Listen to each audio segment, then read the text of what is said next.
It's the Cornerman Radio Live with Barzini and Boxing Eye. Everybody that don't know, man, this is me and Boxing Eye. 3rd year on YouTube. It's our anniversary. 3 years on YouTube doing the Cornerman Radio. Man, thanks to all the viewers and subscribers who've been watching our show, listening to us. Man, bringing y'all exclusive interviews from your favorite fighters or fighters you do like or fighters you do watch. Man, shout out to everybody, man. Shout out to the whole LDBC, man. You know what I'm saying? But, yo, Boxing Eye. What up? I'm here, All man. right, we're going to do our boxing awards today. Let's do it, man. 2018 was a great year for well, not a great year, but a decent, good year for boxing. So it's always a great year. Hey, all right, let's go on for the number 1 awards. What was your fight of the year, Boxing Eye? Can you hear me okay? Yes, sir. Cool. Yeah, so, man, there was a lot of good fights come to mind. Luis Ortiz, Deontay Wilder, back and forth action. Ortiz almost had him, but couldn't get him, and Wilder finished him. Then you had Jarrett Hurd, Yerzandi Lara. What an epic fight that was. That's what I call a clutch knockdown at the end by Jarrett Hurd to get the W. You had Fury Wilder was fun, very entertaining. But I gotta say my fight of the year was there's another one out there. Damn, I can't think. But I gotta go Lara and Hurd, man. I gotta go Lara and Hurd. It was Lara stood there and he stood in the pocket for us and kind of like, you know, everybody, a lot of people don't like Lara's style, kind of like they didn't like Klitschko's style, but both Lara and Klitschko, as they got old, they said, fuck it, we're going to grab our nuts and give them what they want. And much props to Lara for fighting like that and making it such an entertaining fight. And, you know, he came up short, but it was a great one. That's my fight of the year, Lara and Hurd. Now, how I did my the fight of the year, I did it for each network of 2018. You know, now in 2018 we had 4 networks. We had HBO, we had Showtime, we had ESPN, and we have The Zone. So we had those 4 networks. How I did it was the best fight on each network, and to me, the best fight on each network was Hurd and Lara. I told everybody that Lara was going to come forward. Nobody believed me. I told Ernesto, I told Jarrett Hurd, I told him, man, this might be like the Klitschko and Joshua situation all over again, and nobody believed me. And I made a believer out of everybody, you know what I'm saying? So I have to give myself credit on that, you know. But for HBO, I had Jaime Munguia and Liam Smith. That was a really good fight. A lot of people got to see that Munguia wasn't so destructible like the hype he was. He's a great, exciting fighter, one of my favorite fighters, new fighters in this game. But he gave a fresh face for the 154, and Liam Smith, man, put up a hell of a fight with Munguia. Now, my next fight was on ESPN. Jesse Magdaleno and Isaac Dogboe. That was an amazing fight. Amazing. Both of them got 2 knockdowns. Magdaleno knocked Dogboe in the first round, and Dogboe came back in the long and dropped Magdaleno twice. So it was just an epic war, man. A beautiful fight, man. And for the zone, I had Arthur Beterbiev and Callum Johnson. Now, I said the best fight on each network, but if I had to pick one out of those 4 fights, I would say Erizandi Lara and Jarrett Hurd, because it was a unification.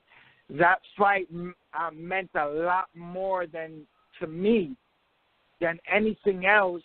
You know, Al Heyman, that was the only, Jarrett Hurd is the only unified champion on Al Heyman PBC stable. And Erizandi Lara was calling out Jarrett Hurd a lot, calling him out, saying, I help you move you out your mother's house and all these kind of things. The way Lara was going so aggressive with him, they thought Jarrett Hurd was this easy target. And Jarrett Hurd just proved everybody wrong.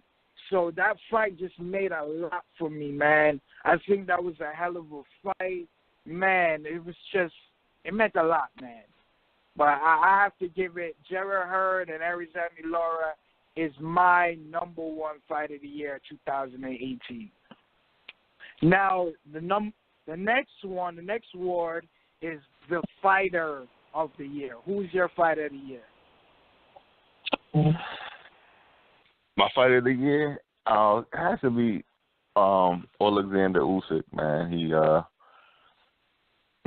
just defending, going into people's home turf, fearless, and picking up W's, man. Running through that tournament, that was, this World Boxing Super Series they introduced to us, and it was a good platform. They had all the best cruiserweights in it.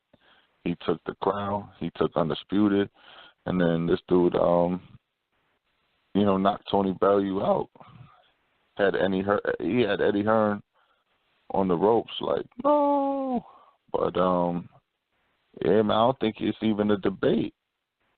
You gotta give Wilder credit. He had a great year, even though I think he lost in the Fury fight. Fury winning that fight by like a point, but whatever, a draw is cool. But Wilder definitely deserves. He had a good year with the Ortiz and Fury. He definitely had some nice fights. You know what I mean? Entertaining. He's the most entertaining fighter, Wilder is. But the fight of the year is Usyk. Give Josh Warrington some credit. You know what I'm saying? He got a couple big W's. But, yep, that's my fighter of the year. Usyk. Let's see what he does at heavyweight, though. That's it, man. That's all I got. My take on the fight of the year for me, I had a bunch of people in the candidates, but for me, my fight of the year was Josh Warrington. Josh Warrington, man, this guy did some amazing things in 2018. I would have gave it to Usyk, but to be honest, I wasn't up on Usyk at all. Like, you know what I mean? Him beating Tony Bellew and beating the guys he beat in the World Tournament, that was great. But to me, I've never watched the cruiserweight division until this year. So my information, you know what I'm saying? My information with Usyk is like, nah, it's not that much knowledge.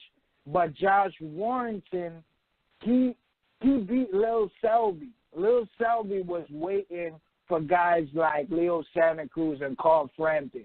Didn't want to fight Gary Russell. He was waiting for the big fight with Frampton. Never got it. Never got what he wanted. Never did what people else wanted from Lil Selby. So Josh Warrington put one of the upsets of the year. Like, he beat Little Selby, bro. Nobody knew Josh Warrington. All I knew about Josh Warrington, he was the mandatory. He had a huge following in the UK. People were talking about him. That's it. That's all I knew. I thought Little Selby was going to win, and he proved me wrong. Yeah, I give you credit. He got 2 big upsets. He got 2 big upsets. You're right. And now he went to Carl Frampton when Carl Frampton was just winning fights, man. He was on a winning streak after losing to Leo Santa Cruz. And beating Carl Frampton, bro, like, oh, man. Like, everybody thought Carl Frampton was going to fight Oscar Valdez or Leo Santa Cruz in the trilogy, or maybe Gary Russell. Josh Warrington just put out 2 upsets, man, and he's so exciting. You know, I have to give his style. His style is exciting, really exciting, man. He's just fireworks. You know what I'm saying? And he's a freaking warrior. This dude wants to go to America. Usyk is fun to watch too, though. Nah, not to me. Not to me. Not with his style. I mean, like, he fights like a girl. Like, I don't know, man. That's a weird ass style, man. But yo, Josh Warrington, not only that, he's willing to go to America and fight another champion like Oscar Valdez. I just have to. Usyk wants to move up to heavyweight and don't want to fight none of the top 5 best competition. No, he's not competitive. He got to wet his feet though. He got to dip his feet in the water. Bro, where you go swimming. He's 33. He's 33. You just want him to dive in the deep end or something? You want him to dive in the deep end? What's one fight? What's one fight? Go get a Joseph Parker. That's how you feel it out. This is a business. You be smart about this shit. But he's saying he don't want to fight none of the champions. Even if he gets one fight, he fights Joseph Parker, he's not going to fight Joshua. He's not saying he never wants to fight any of the champions. He wants to feel it out. Listen, Wilder Fury got business to take care of. We don't know who Joshua's going to pick. Hopefully Joshua picks that fresh opponent like an Ortiz or, somebody other than Dillian White. You know what I mean? But here's my thing, man. I'm not going to watch, if Usyk ain't going to fight Anthony Joshua or Deontay Wilder, don't even lie. I'm never watching Usyk. Usyk is a new player at heavyweight. That's what we need. There's a lot of players at heavyweight. There hasn't been this many players at heavyweight in a while. Usyk's another one added to the game for what he did at cruiserweight. You know I'm not a heavyweight fan. You know I'm not a big heavyweight fan. I didn't watch Dillian White. I'll say this.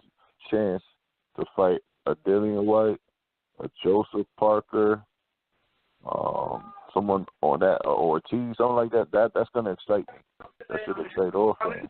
Those are interesting matchups. Well, Jarrell Miller might be too big for him, of course.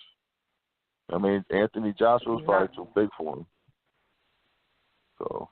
Hey man, that's all I'm saying is I really don't care for Usyk career if he ain't gonna fight the champions, man. He's 33, about to be 34. Yo, your career is about to 33, 34 at heavyweight is young. Nah.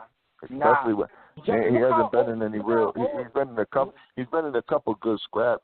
He hasn't been in no real wars. Look how old is Joshua? Look at how old is Joshua. Mike Tyson was champion at 21. What are you talking about? Yo, this is the new bro. George Foreman was a champion at 44. What you want me to say? Come on, bro. The heavyweight Klitschko been fighting forever. When was Foreman champion before? When he came champion the first time in his 20s? He was champion in the 70s. You know what I mean? Yeah, early in 70s. In his 20s. Yeah, but come on. What you talking about? Does Usyk look like an old fighter to you? Get out of here.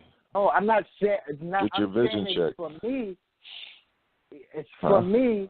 It's either shoot to kill. I don't want bro. I saw Andre Ward calling out Anthony Joshua. Bro, you want something stupid. You want something stupid. No, you gotta put yourself in this dude's shoes. You really think I'm gonna go right for Anthony Joshua and get knocked out? Yo, bro, we have to finish. test the waters. We have to finish.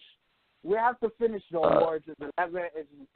But what I'm saying to you is, and saying to everybody is, I'm not giving Usyk. If he don't want to step up, he's an Olympic gold medalist. He's the undisputed cruiserweight. If he don't want to fight the top 5 competition, I hear you. I feel you. But one last thing. I'll give him 2 fights, 1 or 2 fights, then the big fight. That's it. All right. The next award is Prospect of the Year. Who you gave the Prospect of the Year? Well, my 2 prospects are Devin Haney and Teofimo Lopez. Devin Haney, we got to see him a couple times on Showtime. Pure skill. I mean, I like the movement. Maybe a little too much movement in one fight. I think it was the Mason Menard. I wanted to see him, attack a little more. But, he just circled him the whole fight. Then you had Teofimo Lopez definitely has to get my prospects of the year just because of his his knockouts were explosive. His fight, he fought the same dude Devin Haney did and Mason Menard, who's not a bad fight. Anybody that, Mason Menard, they've been putting him on Showbox a few times. He actually looked good. One fight, I can't remember, you know what I mean? But short-term memory. But, Teofimo put him to sleep. One of the knockouts of the year for sure. But, yeah, man, that Teofimo Lopez prospect of the year. I can't wait to see what he's gonna do. He's still young. I want to see him, maybe fight. Definitely get an ex-champion this coming year. At 135. I'm trying to think, man. Who knows, man? Who knows who will fight? But there's a lot of good 135-pound ex-champions, Beltran. So I don't know, something. But, yeah, man, I want to see Teofimo Lopez step up and Devin Haney. Both coming along real good, looking like they're on a collision clash for a big fight in, 4 years. You know how they milk it. But, yeah, that's it. That's all I got. Prospect of the year, Teofimo. Man, my prospect of the year is Teofimo Lopez. I just, I'm not really up on the prospects. Jerron Ellis is doing great on Showtime as well. You got Josh Kelly who's doing well on the Zone. So there's hell of a players on these coming on the course, man. But I just have to give what Teofimo did. Teofimo really did it. So, getting these knockouts of the year and being so explosive. He said he wants all challenges, so I'm just going to believe him for the moment. He's talking right, He's doing the job right, even impressive. So, got to give it to Teofimo Lopez, man. But the next award I wanted to talk about is the knockout of the year. What's your knockout of the year? This one is tough because so many knockouts, man. So many knockouts of the year. Fuck. He had, like I said, Usyk knocking Bellew out, and Eddie Hearn jumping up on the apron there, trying to lift his head up. He was worried about him. The Teofimo Lopez knockout when he just had Mason Menard asleep before he hit the ground. That Dillian White knocking out Chisora to win that fight. Damn, I think Danny Garcia knocked out Rios too, and just with a beautiful right hand. Just so many good damn knockouts, man. But I don't know why I can't. I feel like that Teofimo Lopez knockout. But that's a prospect, so you can't really, he's supposed to do that on the come up. But Usyk knocking out Bellew, damn, with that right hand, that's a monster knockout, man. That's heavyweight too, going up to heavyweight. You know what I mean? Showing David Haye how it's done. I gotta say Usyk with the knockout of the year, man. For real. Wilder would have got it, but Fury got up. But yeah, man, I'll give it to Usyk. And yeah, I don't really. There's too many runner-ups. I see. There's a lot of good knockouts this year, man. Lomachenko, knocking out Linares. That's another one. Lovely knockout. But yeah, I'm gonna give it to his guy Usyk. Who you got? Man, my knockout of the year is Jermall Charlo versus Hugo Santino, man. I just like... what the hell kind of knockout is that? He's supposed to do that. Give me a better knockout of the year than that. Knockout of the bum. Come on, man. But all these guys knocked out bums. Tony Bellew's not a bum. No, Tony Bellew's not a bum, but Tony Bellew didn't do shit at any weight class. Yeah, he got knocked out, man. He got knocked out.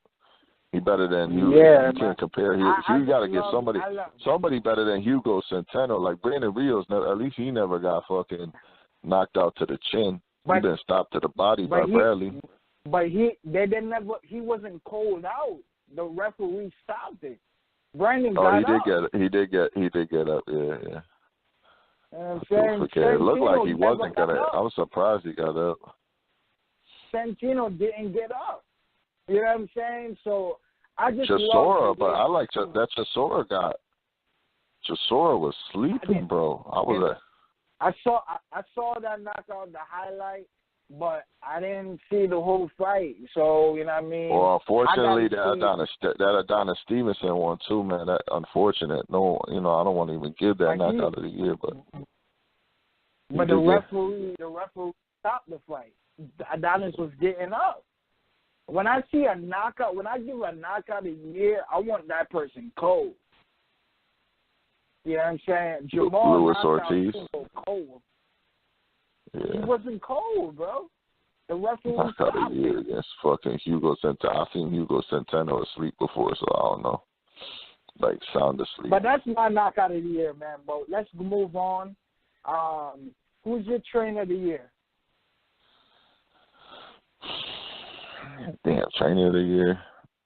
I go with Canelo's trainer because he had that game plan, man. That ballsy game plan. Like, Golovkin probably think we're gonna do the same thing in the first fight. You know what I mean? Just box, try to fight off a back foot, one back step at a time, counter him, walk him into shots. Nope. They say, we gonna bite down. We gonna go to the body. And we're going to go at this dude, Golovkin. So he created that game plan. I'm going to give him credit for that game plan. And to Canelo's trainer, Eddie Reynoso. What's his name? Yeah, Eddie Reynoso. And, I know it's tough. There's no real, there's a lot of good trainers in the game and shit, but that game plan was the tough. I go off of game plans. Like, what trainer drew up the best game plan? I mean, like, I would give it to Ronnie Shields if Lara had won that fight, you know what I mean? Because no one thought he was going to, train to stay in the pocket like that against Hurd. We knew what Hurd was going to do, Shout out to Ernesto, who's an up-and-coming good trainer. But, that's predictable. We knew, both all Jarrett Hurd's fights so far come forward. We haven't seen him have to, he's the big Roberto Duran type, coming forward, break you down to the body. Get you out of there late. But and then what trainers really doing big things with multiple fighters? I can't think off the top of my head. But the biggest fight that sticks out to me, that Golovkin-Canelo fight, was a huge fight this year. Golovkin-Canelo 2, and let's give Canelo and his trainer credit. That coming forward like that's no joke, man. Against Golovkin, big ups, man. I always think Golovkin won the first fight, but Canelo took that second fight. It's 1-1 in my book, but that's all I got. Man, my trainer of the year, I've been telling this, my brother, my friend, Ernesto Rodriguez, man. I think he deserves trainer of the year. because between him and Anthony Joshua is the only unified champions. Lomachenko just became unified. So, but Ernesto got heard the unified champion, bro. Like, what he did in his last three fights, bro, he fought Tony Harrison, who beat Jermell Charlo. He fought Austin Trout, former world champion, who fought everybody. Then beat Erizandi Lara. Beat him like the only person people can argue that beat Lara was Jarrett Hurd. Jarrett Hurd, not only that, is that Jarrett Hurd fought the Boogeyman. Like, I remember when Erizandi Lara called out Keith Thurman, Floyd Mayweather, Triple G, arguably beat Canelo, just calling out everybody for smoke, calling out Jacobs, calling out all these guys, Peter Quill. None of these guys was willing to sit a plate to fight Lara, the Charlo brothers, Demetrius Andre. Like, they made this guy, Julian Williams, Erickson Lubin, all of them. They made Lara become this, like, I don't know why they made him a boogeyman. It's not like his punches was like, yo, if he punched me, he gonna hurt me. No. You was just scared to get outboxed? Come on, man. Like, yo, I'm thinking Triple G would smash Lara. I have to give it to Ernesto, man. Like, Ernesto made this man who he is today. Shout out to this man.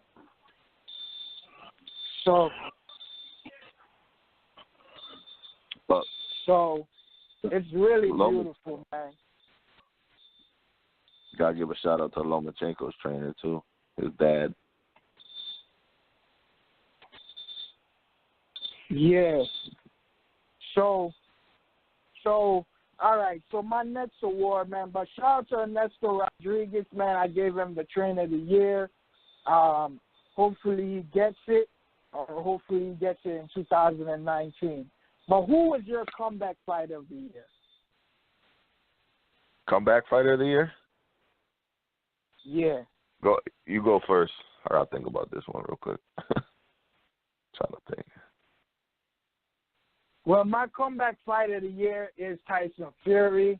After almost 3 years out of the game, you know what I mean, fought his 2 little tune-ups and fought Deontay Wilder and arguably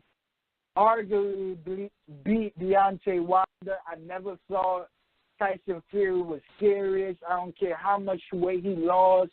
I don't care what he was battling. I just didn't believe in Tyson Fury. I thought that fight was a joke fight. Deontay Wilder's going to smash him 1-2 rounds. And this was going to be an easy fight, man, in my eyes.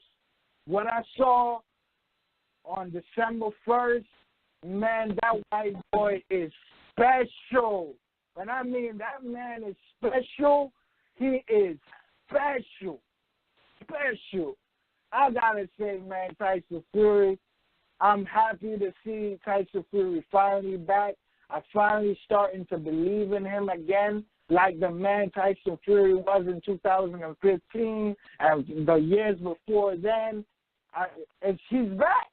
The Gypsy King is really back. And I got to give it to the Gypsy King, the real Great Britain King, the UK King, Tyson Fury, you know what I mean? And I just want to shout out to him, man. He has my comeback fight of the year. Now, what's your comeback fight of the year? Word.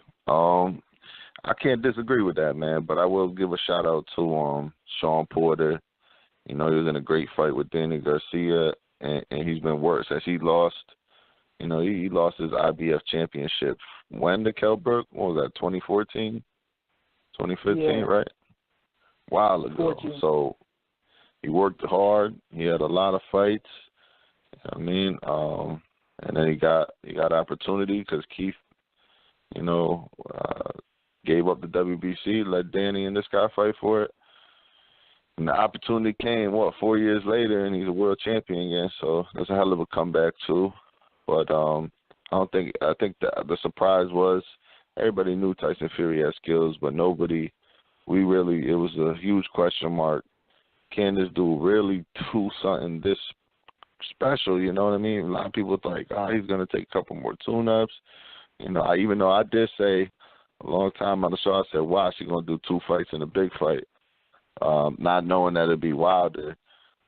Thought more or less he'd fight Joshua, but, and then the performance he puts on against Wilder, just a boxing clinic other than the knockdowns, and damn near almost getting knocked out.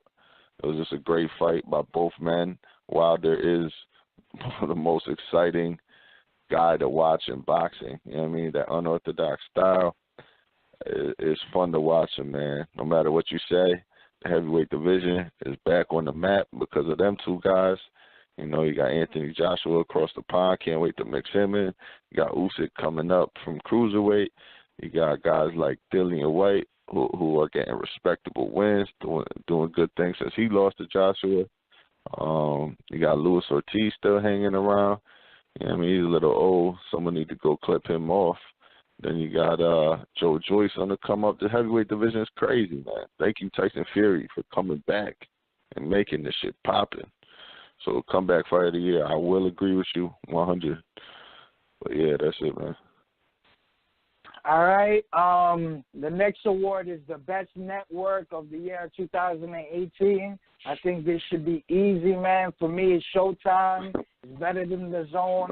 It's better than HBO because HBO is over too, and it was better than ESPN. Now, what's your best network of the year? Yeah, man. R.I.P. to HBO. Grew up watching HBO boxing. Now, come on, shit. Dope memories. Studying before I went and boxed. I mean, watching all my favorite fighters. Trying to emulate.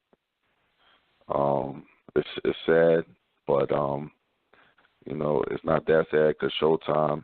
I like their announcers. I like everything about the Showtime team, and they got the stable, and they give us some. I like their fighters a little more than everybody else, but I will give credit to The Zone, which I subscribe to The Zone, and I can't wait till they start mixing and matching and making better fights because they got the middleweight division on lockdown with all the belts, and then they had the World Boxing Super Series. I like watching those.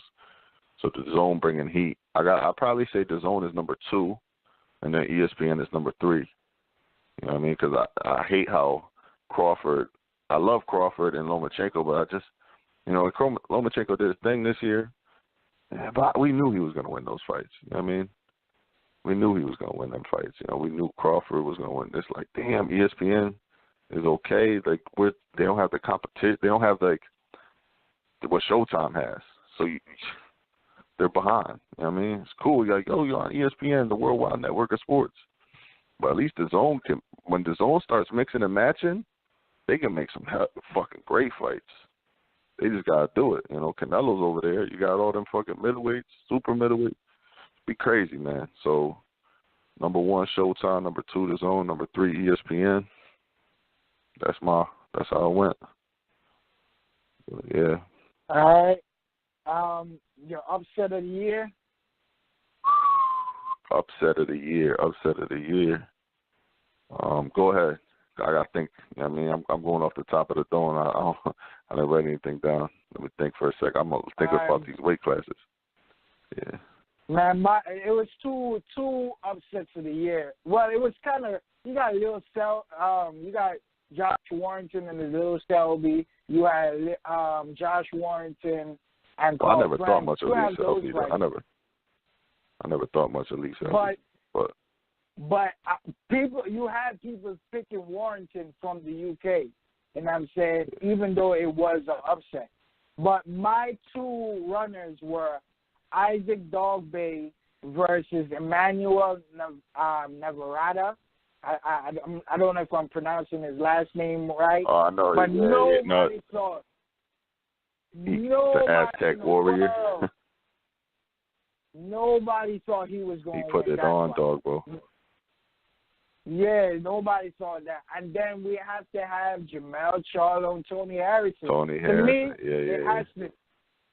To me, I have to. It's like a hard choose, but I must say Jermell and Tony Harrison because it meant Jermell losing meant more a huge loss to boxing than Dogboe did.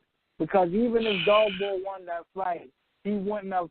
It was nothing else they were going to do. Top Rank going to fight another nobody for him to fight. All the guys are in different networks of the champions. So he was never going to really get a big fight at 122.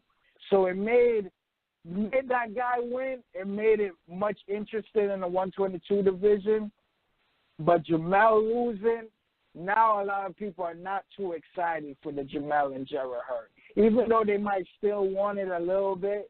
But they're not jumping for that fight anymore. If it don't happen, it'll be like they lost. You know what I mean? It is what it is. Mm-hmm. But I got Tony Harrison and Jermell Charlo. What you got? Yeah, man. I'm thinking of all the weight classes, and you can't really come up with anything bigger than that. You know, everybody was Charlo's gonna win this, Hurd's gonna get his fight at home, and Hurd and Charlo are going to go at it later in the year. It's a done deal. And then Tony Harrison jabs his way, walking Charlo in the right hands, making him look wild and look like Sean Porter and sloppy and, you know, not being effective enough with his aggression. And the upset of the year happens right at the end of the year. Crazy. I mean, that took the breath out of everybody. Everybody was, not to say that Tony Harrison on the come up, everybody knew Tony Harrison had a lot of skill. We always said, all our videos we've ever talked about Tony Harrison, what do I always say? He got a nasty jab. He got an A-level jab. You know, so no one, but just weren't expecting him to win, you know. Maybe a close fight, do better than he did against Jarrett Hurd. But, yeah, man, you know, Willie Nelson was able to get him out of there. Jarrett Hurd was able to get him out of there. Jermell Charlo, who a lot of people had number one, even though Hurd was the unified 154 champion, most people were ranking Jermell at number one, right? So upset of the year, that number one dude got knocked off. He got clipped. That's it. That's all I got. All right, we have three more columns, man. What was your round of the year? Hands down, Tyson Fury, Wilder, round 12. Amazing, ridiculous. Hop out. You know it's round of the year when you jump out your seat. Dude gets up. Holy shit. Sit back down. What's about to happen? Fought Wilder to the end. I mean, both them guys are champions, and like, no doubt about it. I'll clap after a fight like that, watching, you know what I mean? Shit, it was round of the year, bro. And, like, I'm talking, it'll go down in, like, history, too, where it's a nice thing or cement. Like, I won't forget about that. So, you know, if anybody ever brings it up, I could always remember round 12, Fury Wilder. That's my round of the year. I don't even think it's a debate. Yeah. But go ahead. Yeah, man, I agree with you. I think that was a round of the year, round 12 of Wilder and Fury. But what made it great, not just because Fury got up like Jesus Christ, but he got up and came back and whooped Wilder's ass. That was just beautiful. You know what I mean? Wilder was supposed to destroy, like, even when he got back up. But Fury kept coming back and whooping Wilder's ass after getting dropped like that. So I gotta have that round 12. All right, so the next award, what's your best promoter, best promotion of the year of 2018? I like this one, man. You know, I hate to say it, man, because he kind of rubs me the wrong way, but he's the hardest working promoter in the game, man. They're all hard working. listen, most of us know Al Heyman's a promoter. He puts people in positions to promote, but he's not a promoter, so he's not eligible for this award, that we're doing. But Eddie Hearn is out there all the time talking, whether he's lying, bullshit, whatever. He's promoting. He's making huge fights in the UK, selling out fucking arenas over there. All of a sudden, got boxing on the app. Got all this shit popping. Getting the middleweight division on lockdown on DAZN. Setting all this shit up for 2019 to be hot for DAZN. 2018 he laid the foundation, whatever, with DAZN. People are looking at it like, is this gonna work? But if you're a real boxing fan and you're scoping it, looking at it, you're like, damn, this shit's kind of tough. I haven't been mad about my $10. Because I realize these fights I ain't gonna lie, a lot of the fights been whack, but fuck it, I could see the vision. Also, this dude's promoting. Has he been successful promoting in America? Not really, but let's give him some time. He can't really compete with the way the PBC's doing it, but they got multiple promoters. This dude is one guy, Matchroom, promoting in 2 different countries. He's huge out there. Pay-per-views, Dillian White, Chisora, Parker. We got 3 more minutes to say. I gotta give it to Eddie Hearn off of just his work. He works hard at being a promoter. That's it. All right, my promoter, go ahead. No, I said I'm done. Go ahead. All right.